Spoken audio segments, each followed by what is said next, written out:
Right, everyone, let's get started. Welcome to today's webinar, PRINCE2, a career demands in 2026. What kind of jobs can you land globally? My name is Sasha Wiltshire, and I'll be your host and moderator today. I'm absolutely thrilled to have you all here, whether you're joining us from London, Dubai, Singapore, or anywhere in between.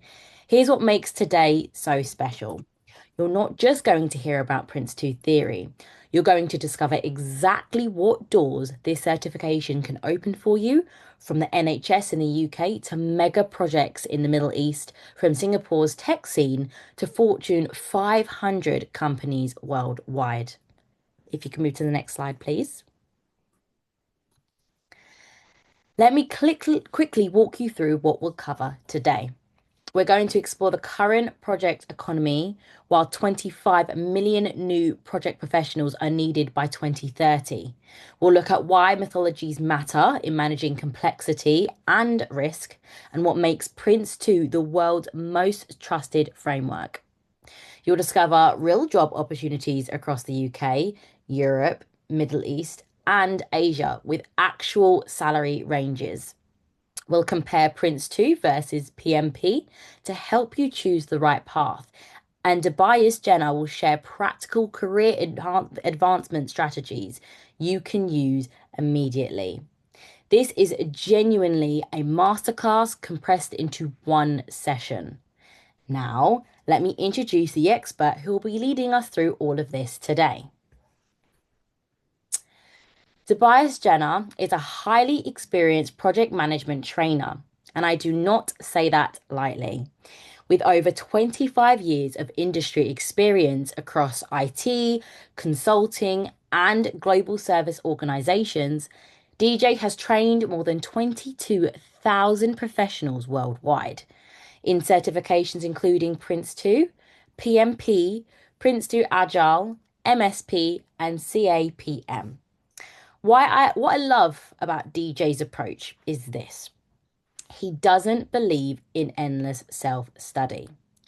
His philosophy is all about exam readiness through focused preparation, which is exactly why his students consistently achieve outstanding pass rates. He's worked with senior teams across the UK, India, Africa, and the Middle East, and he brings something really special to every single session. Real world insight combined with deep methodological knowledge. DJ, welcome. We are so fortunate to have you here with us today. It's over to you. Thank you so much, Sasha.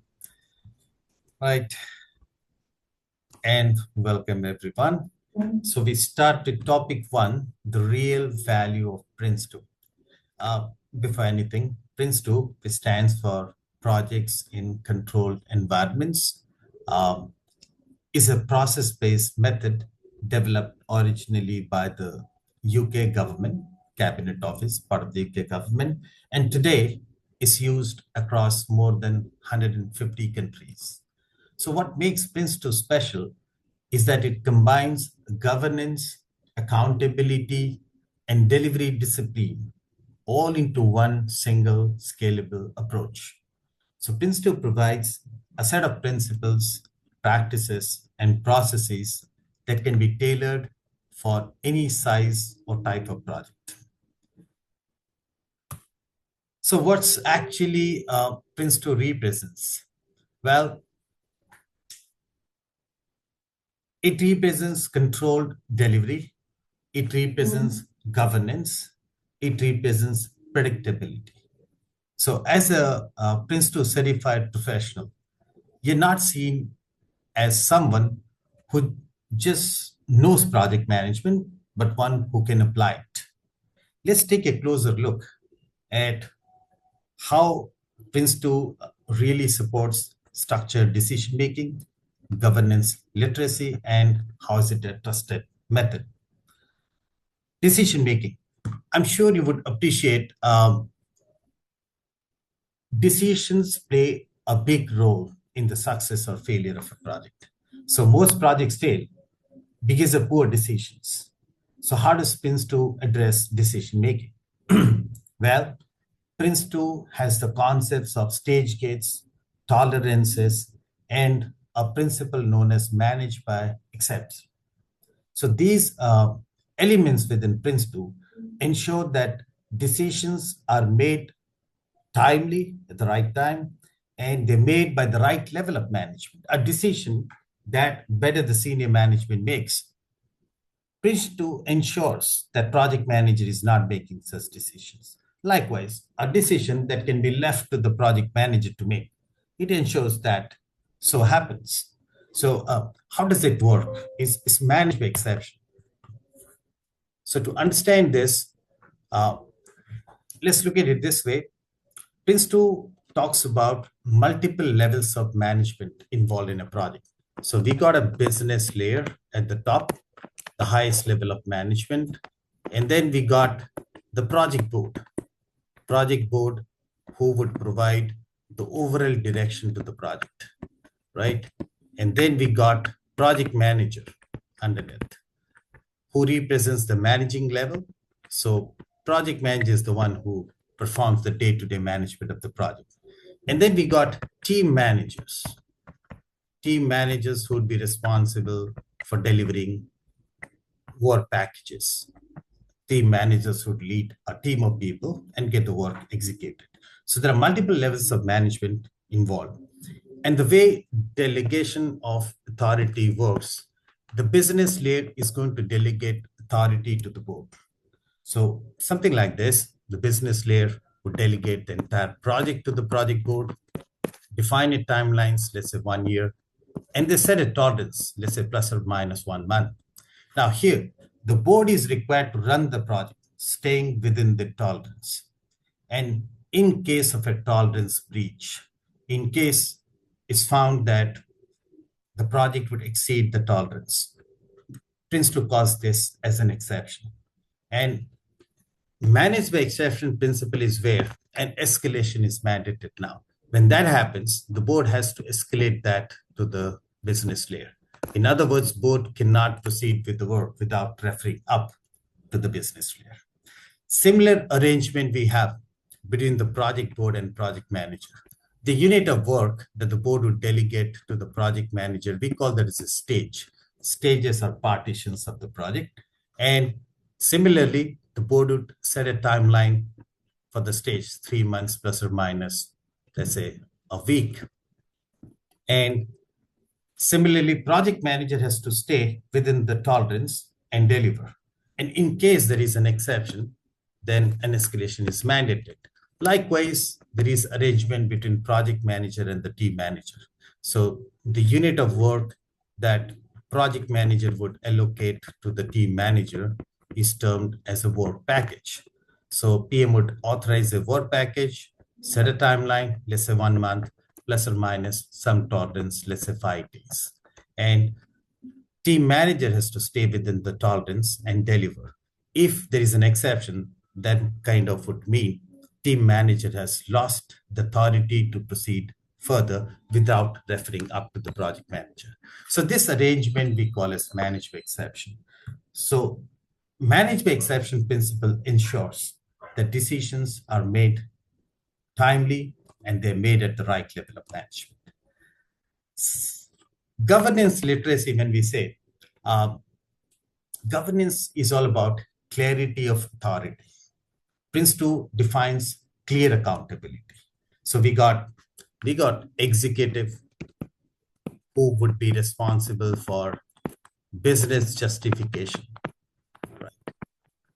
Then we got senior user that remains responsible for benefits a project is going to offer. We got senior supplier who would remain responsible for technical quality, building the products right, technical quality. And there is no confusion here. So there's clear defined responsibility. Who is responsible for what? If there's an issue with justification, then executive is the one that's accountable. Likewise, if benefits are not realized, we know who to catch. And if the product is not right quality, is not well integrated, is the senior supplier who's accountable. So that's how it eliminates any confusion. So if there's a cost overrun, let's say, we know who owns it. Okay, under PRINCE2, it's all clear. And when I say trusted method, well, PRINCE2 enjoys the reputation of being the most popular project management method. So PRINCE2 is heavily adopted in the UK public domain. Government contracts often require PRINCE2 as a qualification. That alone increases employability in certain sectors. Now let's take a look at why certifications still matter. Many people say skill matters more than certificates. Well, that's very true. I would agree to that. But how does the employer measure skill before hiring you? They use proxies. So, and certification is a proxy for that. It's a proxy for structured knowledge, tested understanding, commitment. So that's why certifications matter. ATS shortlisting. So I hope you understand that applicant tracking systems. So most organizations use applicant tracking systems these days. If the job description says PRINCE2 required and your CV doesn't contain it, you're filtered automatically. You may never be seen by a human, I mean your CV, right? Reduce risk. Hiring is risk management. And a bad hire, I'm sure you can appreciate a bad hire cost salary, cost onboarding cost, right? Cost team disruption and risk productivity. So certification reduces perceived hiring of risk. So that's the reason why certifications matter. Commitment signal. Certification requires an adequate amount of study, discipline, and exam success. Therefore, the pain that's undertaken by a professional to gain a certificate signals seriousness, that the candidate is serious about his career. So these are reasons why certifications still matter, right? Now, PRINCE2 as a signal in competitive markets. Let's talk about something slightly more psychological. PRINCE2 is not just knowledge, it's signal. It's a signal. In economics, signaling theory explains how individuals communicate value in uncertain markets. When employers cannot perfectly assess your capability, they look for signals. And strong signals include recognized certifications, structured experience, global standards. While on other hand, examples of weak signals would be self-declared skill without any evidence, informal learning you have undertaken, unverified claims. These are weak signals. Now, PRINCE2 is a strong signal. Why? Because it is standardized, it is exam-based, is globally recognized. So that's how PRINCE2 is a signal. So a signal of career seriousness. When someone invests time and money into certification, it shows intentional career planning. How many people in your current organizations proactively invest in structured development? Just think about it. I'm sure the answer would be usually very few, right? That creates the differentiation. So somebody who's certified, it denotes is serious. Reduced hiring uncertainty. Employers think in probabilities, right? So for a certified professional, when they hire a certified professional, the probability of structured reporting is higher. Probability of governance awareness is higher. Probability of random decision making is lower. So this shifts the hiring decision in your favor if you're a certified professional. Governance competence in regulated sectors such as finance, energy, uh, public infrastructure, governance failure can mean legal consequences. PRINCE2 talks the language of governance. Governance is one of the strengths in PRINCE2. So this is powerful in compliance-driven environments. Now let's take a look at scarcity effect in qualifications. This is a very general rule. The demand goes up where there is scarcity.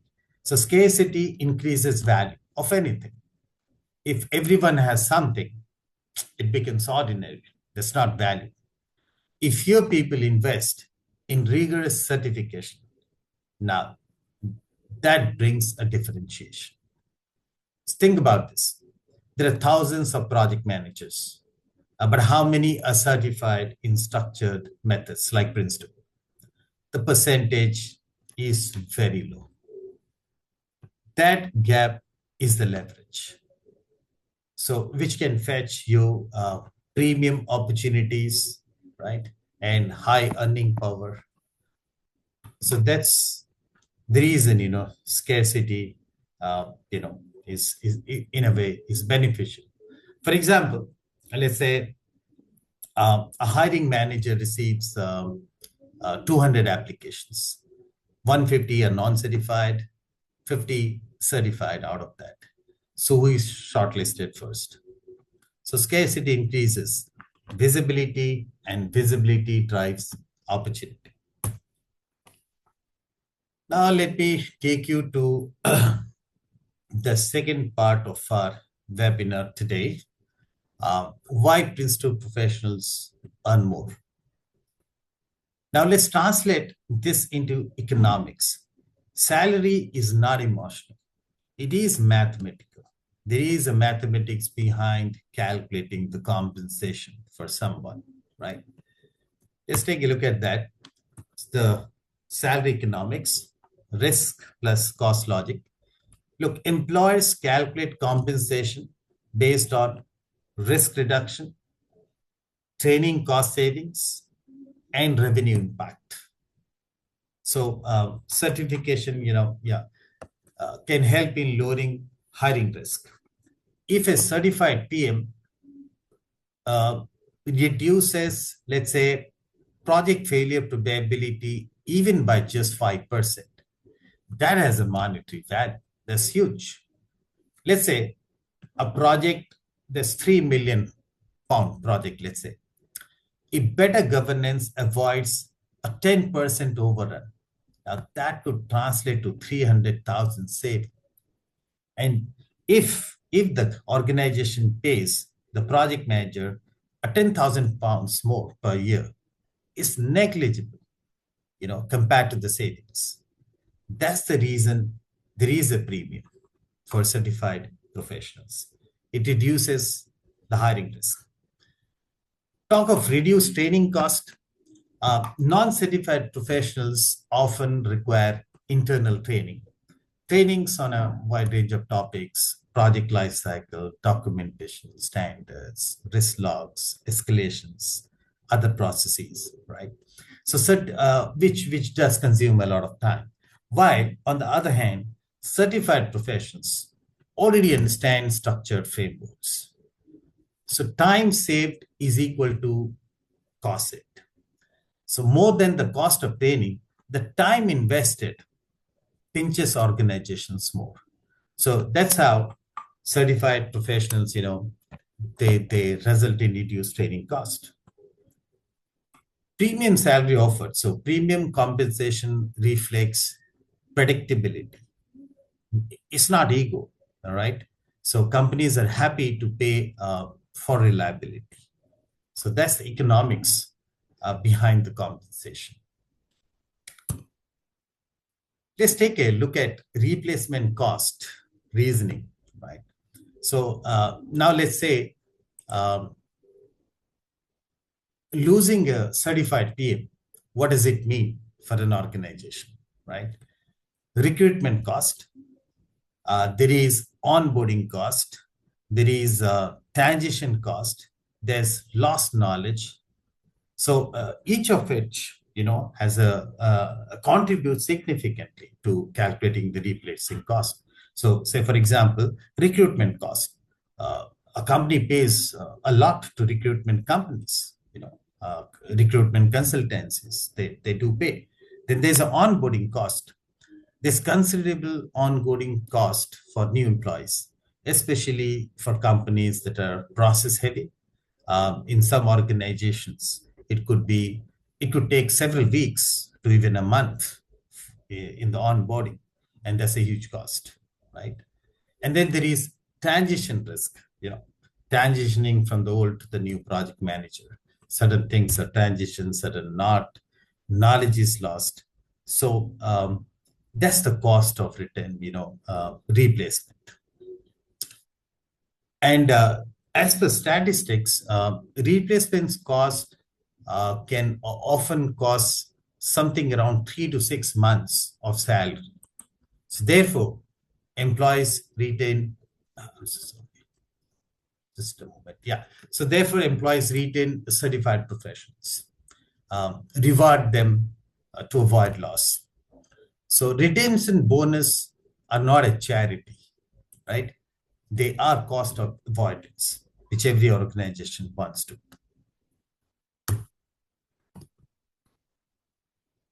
Now, PRINCE2 certified project managers justify higher compensation through delivering critical business outcomes, which is achieved in many ways, including budget efficiency, right?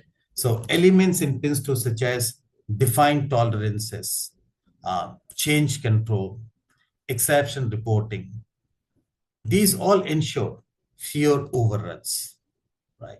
So without change, authority, scope creep destroys budgets.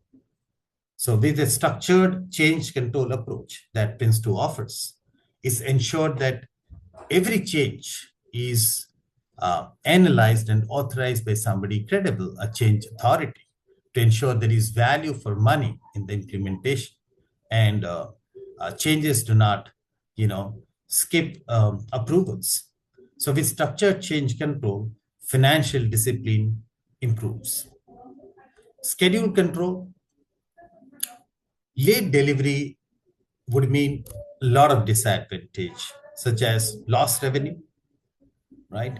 You go late to the market, missed market opportunity, your competitor captures the market before you, client dissatisfaction. So these could be major disadvantages of schedule control, schedule slippages, I bet. PRINCE2's managed by stages principle ensures that, there is timeline accountability. There are controls available in place to ensure that the stage is monitored, in a manner that every small slippage is detected and corrective actions are taken timely to ensure project stays on course. Team coordination, clear role definitions, reduce conflicts, duplication of effort, and ambiguity. PRINCE2's clearly defined responsibilities and structured governance creates alignment, a well-aligned and coordinated team. So PRINCE2 talks about clear roles and responsibilities for all members in a project, avoiding that kind of a confusion. Risk mitigation. PRINCE2 risk logs, early escalation, managed by exception mechanisms, all of these ensure risks are mitigated. So many failures are not because risk existed in the project. Risk obviously do exist in every project.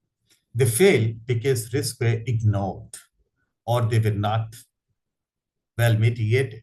So PRINCE2 formalizes risk visibility by having a rigorous guidance on the complete risk management lifecycle. So these are ways Prince2 ensures that budget control and revenue impact justify higher compensation for a certified project manager. Now let's take a look at global demand when it comes to Prince2. Um, so your career is not limited to your city. Yeah, it's influenced by global adoption trends, right? And okay, let's take a look at region by region. Um, Now, before I talk about these regions, that reminds me a salary survey that is undertaken by the Project Management Institute in their talent gap report. Uh, it reports that the global economy, would require about 30 million project management professionals by the year 2035. Look, in the next 10 years, by 2035, I said, we need another 30 millions project management professionals in the global project management workforce. Now, that's not growth, that's explosion. This is the current talent gap. It turns out to be like 2.5 million per year, at least we need, right? And so project management has been identified as one of the fastest growing professions, right? And why this demand? If you wonder why this demand, look, every industry now works in projects, right? Governments operate through programs, right, which constitute projects. Corporations launch transformation initiatives that are projects. So earlier, companies ran departments, but now companies run initiatives as projects. Everything is a project. A digital transformation of a bank, be it a solar power plant, be it an ERP implementation, a AI rollout somewhere, let's say in manufacturing, all of these are projects. So anything that's temporary and outcome based, which is how everybody undertakes work these days, and hence it's a project. So as per the global workforce prediction, just a moment. Yeah, I was saying, as for the global workforce prediction, the major sectors that are going to drive this explosion include infrastructure, just let me sec with the slides. Yeah, digital transformation, energy and regulatory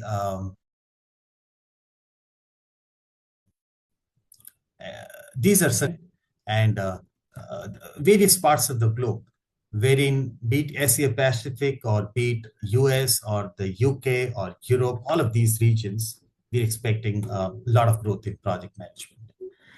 And let's take a look at the demand in each of these regions specifically.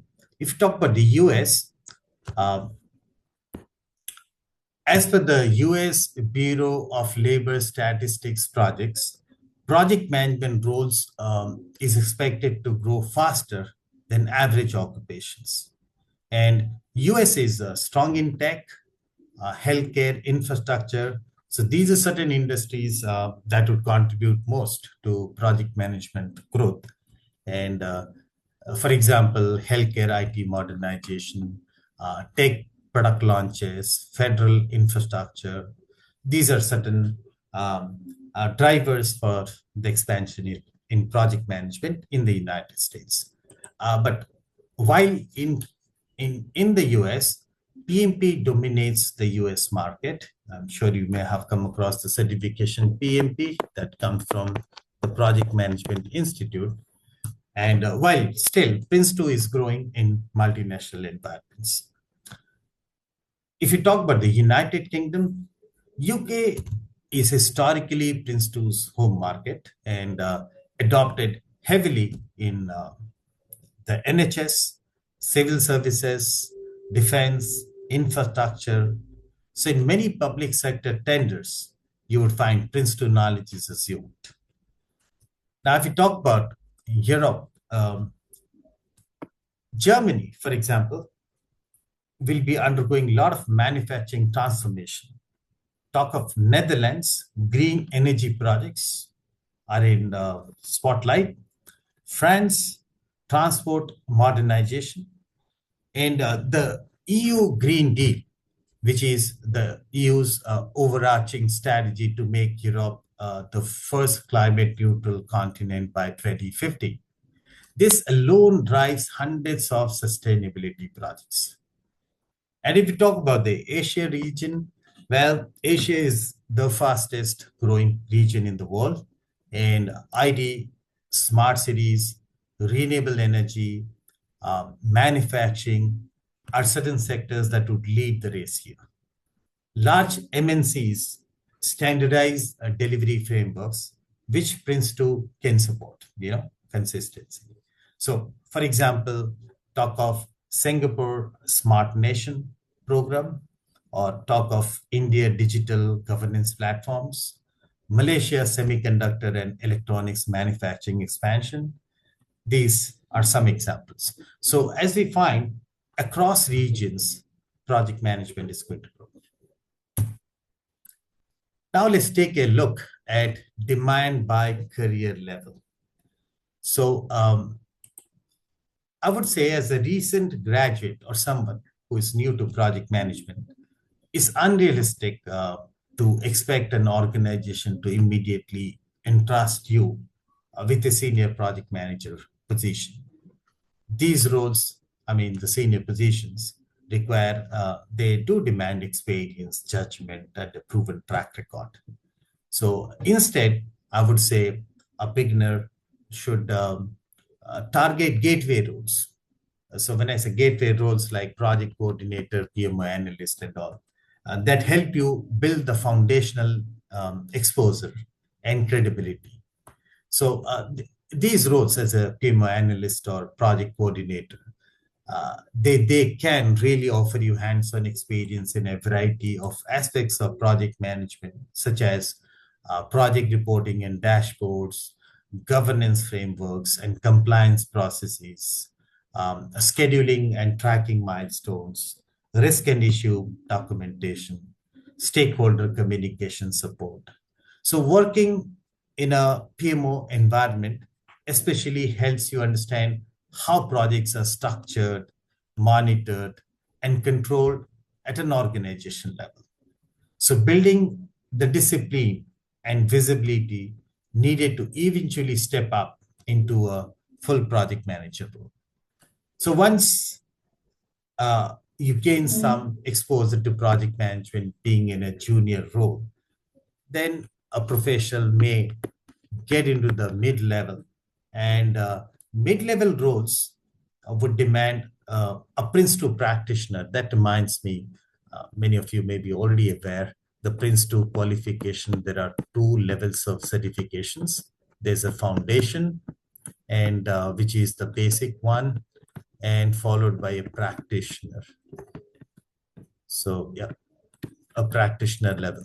So these are two levels. And that's what I was suggesting. A junior role would, a foundation could be enough to get into a junior project management level.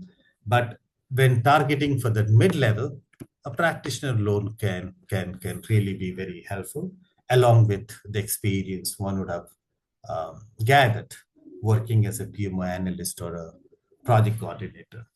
But when it comes to senior level, their structured governance becomes strategic. It influences investment decisions and all, right? So that's on the career level. Let's take a look now at employability advantage. Basically, let's look inside hiring rooms. How do decisions actually happen, hiring decisions, right? Better CV screening. So recruitment works in layers, right? So when I say layers, it's like there is ATS filtering, And thereafter, there'll be HR screening.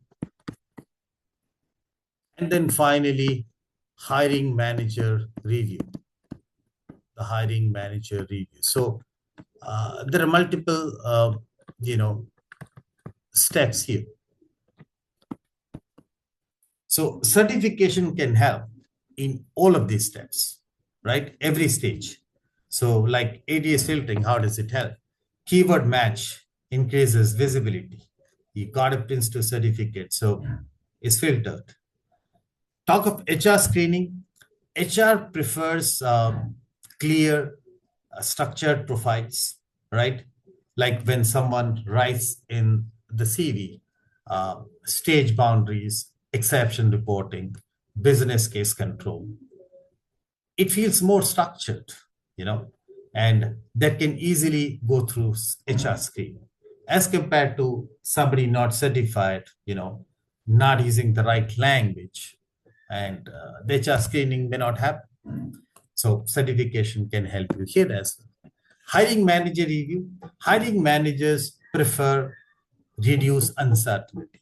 As I spoke earlier, certificate reduces uncertainty associated. Yeah. So there is evidence of clarity, predictability, and all of it. So certification can help in every stage. Structured thinking in interviews. That's another thing. You know, I have come across lots of project managers who would say, other than the benefits we talked about, many people say that certification, once you have a certificate, it gives you confidence. Okay. And that comes through knowledge.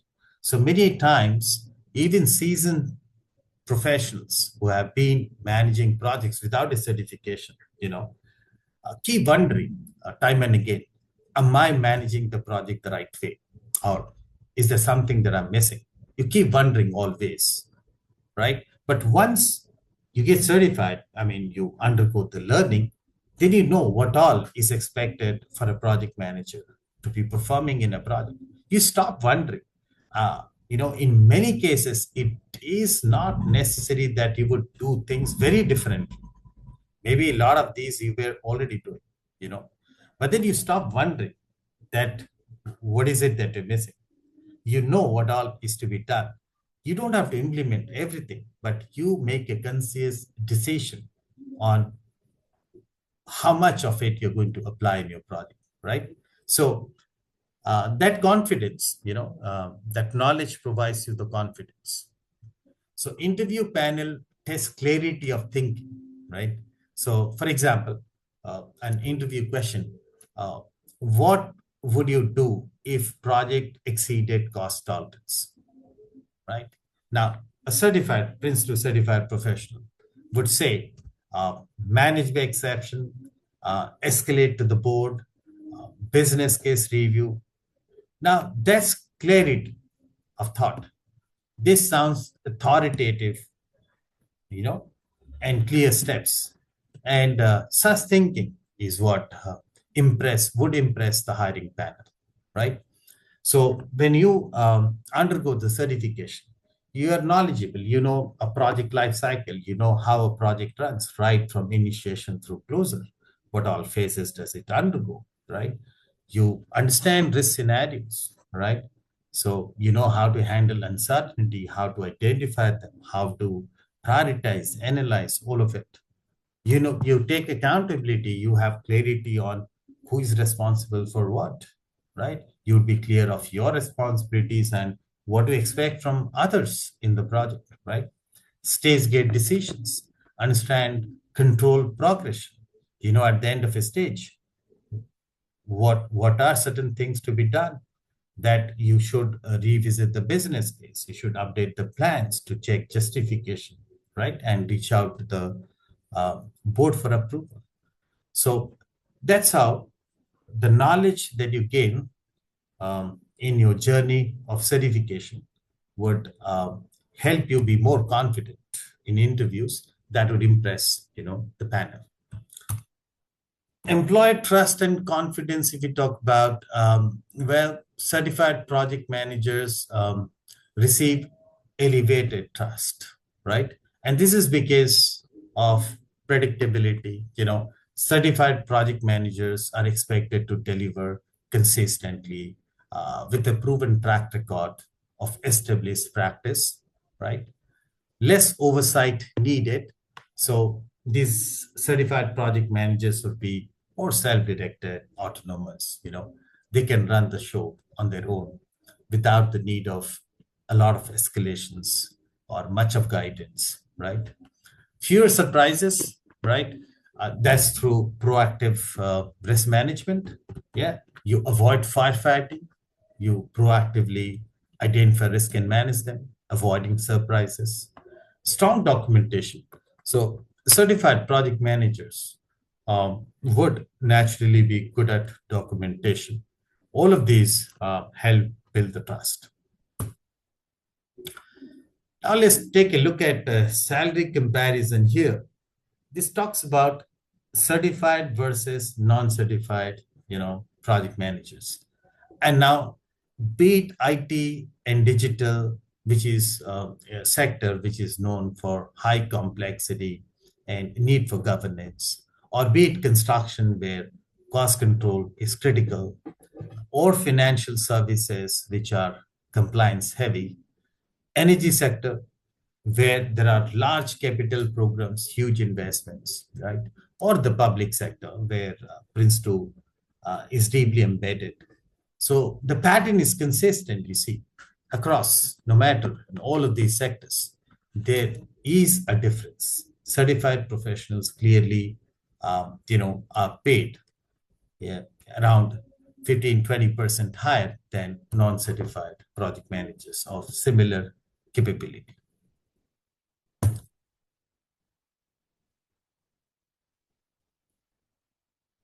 All right, so long-term strategy, career strategy, what could be your strategy?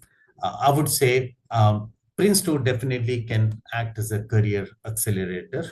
And one could start with the PRINCE2 Foundation and secure a gateway role to begin with, right? Like a PMI analyst, project coordinator, as we spoke, and which you would as part of which you don't lead projects to begin with, but you get the exposure, the discipline, the structure, the method, governance. You could develop such an understanding. And with that, with some track record of that, you may target the practitioner level qualification, which can take you to mid-level positions, project manager roles and all, where you get an opportunity to apply the project management method, real time. And further, so it's like after a couple of years of working as a PMI analyst, one can target, a mid-level role as a project manager. Thereafter, the next goal could be senior roles in project management. And for that, I would say program management certification. Okay, so that would be a good value add. So People Cert has got managing successful programs, right? Or even agile. Uh, it depends in the industry where you work. Although agile has seen recognition across industries as of now. So adding some agile certification along with the program management certification can take you to the next level. And definitely targeting high demand industries we spoke earlier would also can provide you good compensation. So final takeaways, I would say certification is not an expense. I would say it's leverage, right? It's leverage. Employers pay for predictability, reliability, right? So markets reward structured capability, differentiation increases income, and certification is definitely a gateway to career growth.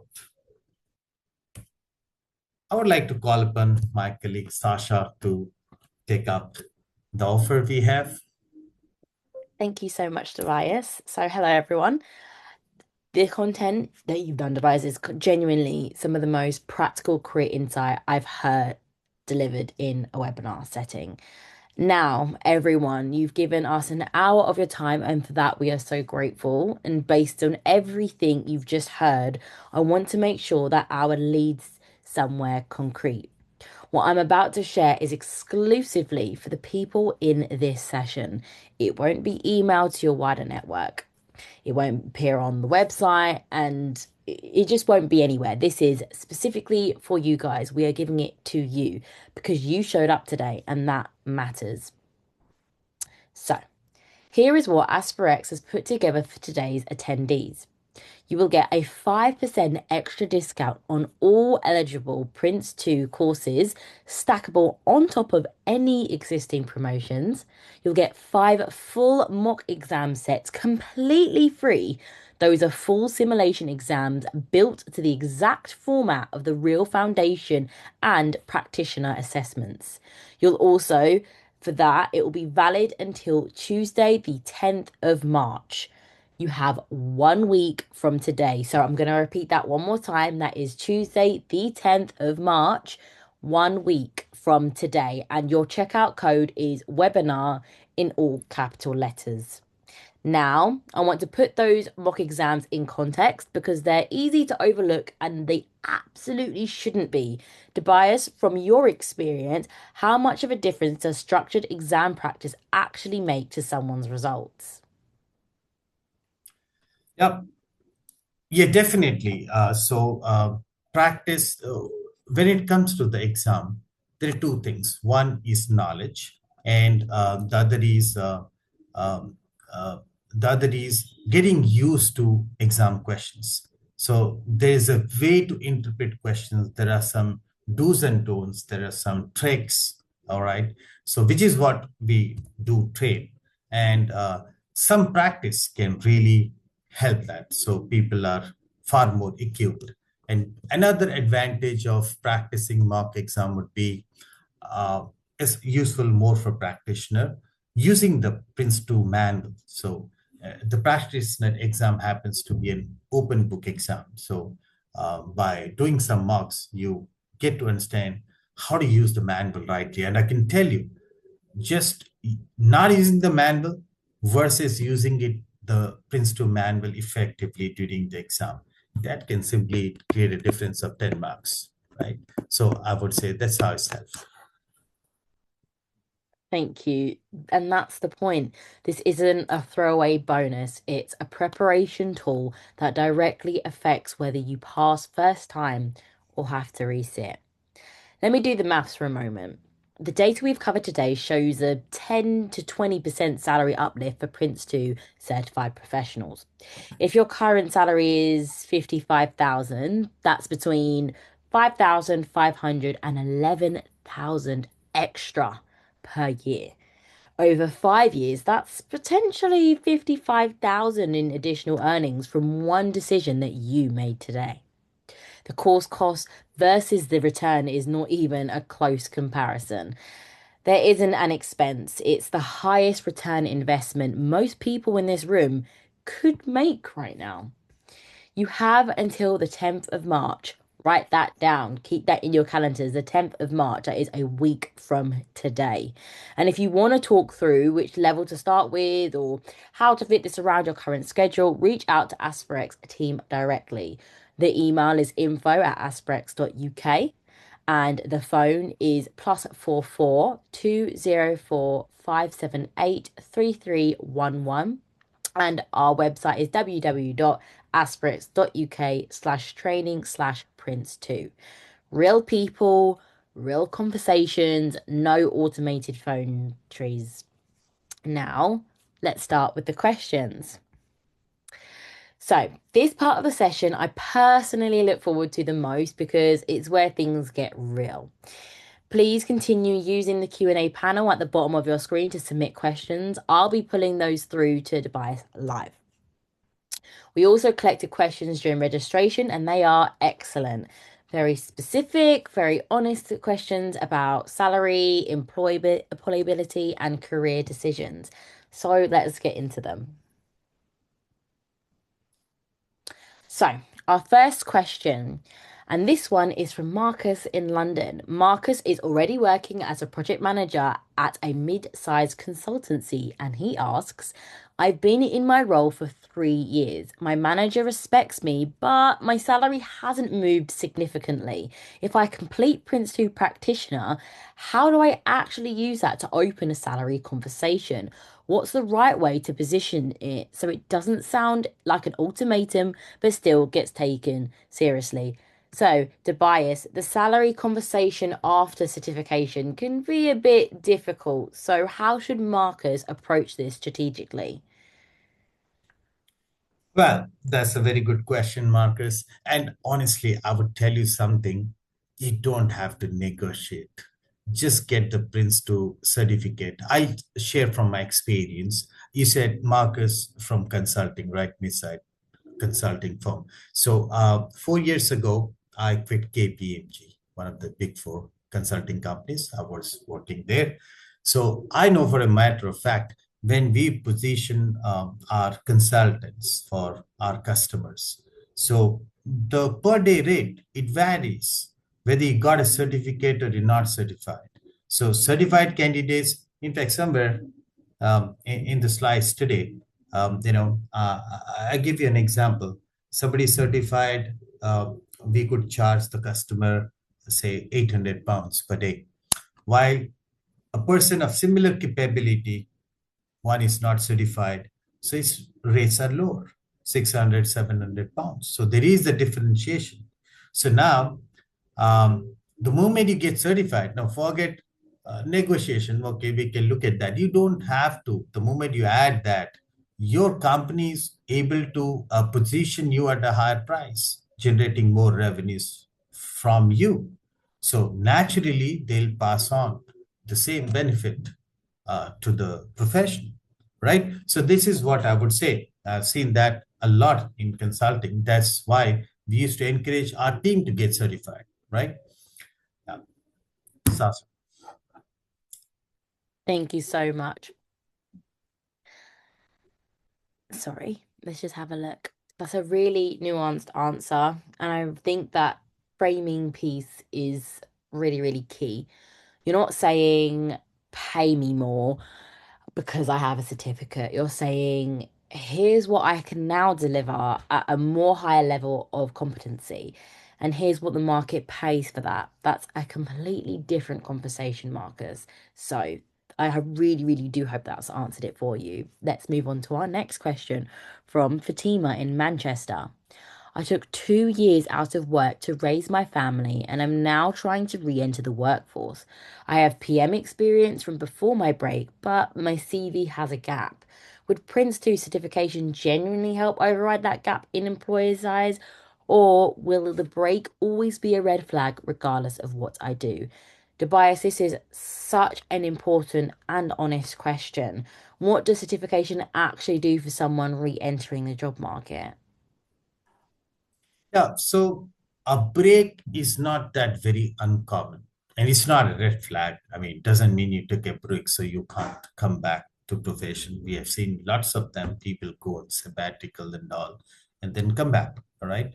And can a certification help? Certainly, certainly. So especially when you have a break, I would definitely admit coming back after a break is relatively difficult than somebody who has been in flow. Okay, there is a bit of difference, no doubt, but that's why a certification could help. It passes through that ATS, filtering we spoke, HR screening when you have a certification. So at least the screening can happen, and then you are put to the into the panel. All right.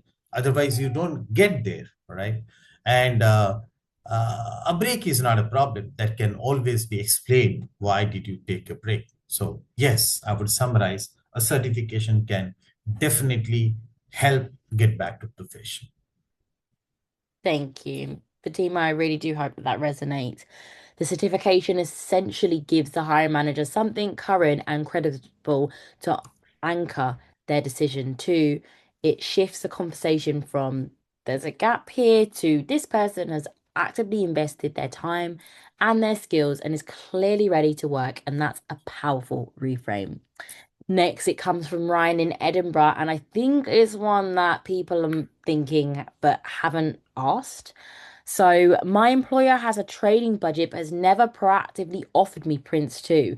How do I make the business case internally to get my employer to fund the certification? What arguments actually work with finance-minded managers and HR teams? So, Tobias, making the internal business case for employer-funded certification. What is your advice? Um, the exact ROI would depend on the business that the company is into. Say the company is into services, which offer services to an external customer, or they got internal projects. The ROI would vary accordingly, I would say. But nevertheless, if it is internal projects not serving external clients, in which case some stats that are off the shelf stats, or look at some of our previous webinars we had been sharing how certifications can help in reducing delays, better budget control and all. So such stats could be used to prepare a business case in terms of savings the project can bring in, increasing timely completeness. That could be one. And if the company is into services serving external customers, then the ROI is even simpler. Like I was just telling you a while ago, very consulting industry example, where you see a clear difference. You charge customer differently. $100, 100 pounds a day difference. So it becomes far more, simple to create a business case if you are in such industry. And even if not, there are other cases where if you are serving an external client, many times the customer has a mandate. They want the vendor to position a Prince2 certified professional for their project, right? So that can be used as a showcase if that is the case. And if none of them, you're not serving an external client at all, even then, um, a business case can be created using the savings that can be brought in by timely completion and managing expenses, right? Thank you so much, Tobias. That is practical gold. The frame of here is the direct return to the business in reduced risk and stronger delivery. So I'm quite conscious that we are running short on time, so I'm going to end the Q&A there. But again, if you have any further questions, please do not be afraid to reach out with our email or phone. I'm promising you now, Aspirex will get to you and will hopefully have the answer to your question. So, Tobias, thank you. Honestly, that was exceptional as always. Practical, direct, and backed by real experience. Thank you so much for your time. And thank you to everyone here today. I want to close with something a little different. Most of the time in webinars, the close sounds like a sales pitch. I'm going to try and avoid that. The truth is, the people who feel most stuck in their careers, who feel undervalued, underpaid, overlooked for a promotion, they almost never lack the ability or the work ethic. Where they often lack is the way to make their capability legible to the people making decisions about their career. Prince2 does exactly that. It gives decision makers, hiring managers, senior stakeholders, salary reviewers a recognized, credible signal that you know exactly what you're doing. That's not a small thing. That's the difference between worth it and being seen as worth it. And in the job market today, being seen matters enormously. You spend an hour today investing in that understanding. The next step is the decision. Maybe using the webinar code before the 10th of March to enroll while the offer stands. Maybe it's emailing the Aspirex team today to ask which level fits your background, or maybe it's having the funding conversation with your manager this week, using the framing Tobias just gave you. Whatever it is, do it while its clarity is still fresh. Tobias, a final thought before we close? Yeah. Thank you so much for joining our webinar, and we look forward to have you in our sessions. Thank you. Thank you so much. Here's what comes next for everyone. The recording will be delivered to your inbox within 24 hours. The webinar discount code and course links included in that very email, and additional resources to support your certification journey. Now, I don't want to keep you here for too long, so I'm just going to give you your final reminders. Code webinar in all capital letters, WEBINAR, expires Tuesday, the 10th of March. I'm going to repeat that one more time. That is Tuesday, the 10th of March. 5% discount plus 5 free mock exams sets. And if you need to contact us at info@aspirex.uk or call at +44 204 578 3311. Thank you all genuinely. Take care and goodbye.